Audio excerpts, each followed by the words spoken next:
প্রিয় ছাত্রছাত্রী, আজকের আমার যে বিষয় নিয়ে আলোচনা সেটা হচ্ছে কোড নেপোলিয়ন।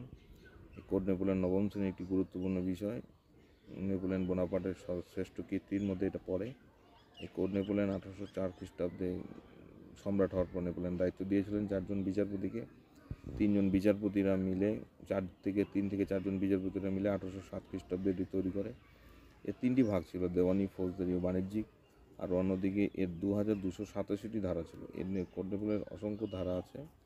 সেই ধারাগুলোর মধ্যে কয়েকটি ধারা চাকরি অনুযায়ী, যোগ্যতা অনুযায়ী নিয়োগ, সবাইকে সমান সুযোগ দেওয়া, সামন্ত প্রথার বিলোপ।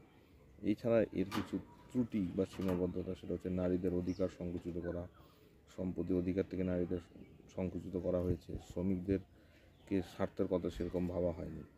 এই কোড নেপোলিয়নটা আমি অল্প একটু সময়ের মধ্যে বললাম। যদি ভালো লাগে চ্যানেলটিকে সাবস্ক্রাইব করবেন এবং অবশ্যই শেয়ার করবেন। শুভঙ্কর রায়, সহশিক্ষক, বৌদ্ধডাঙ্গা HB হাই স্কুল এবং ex teacher of botanical high school.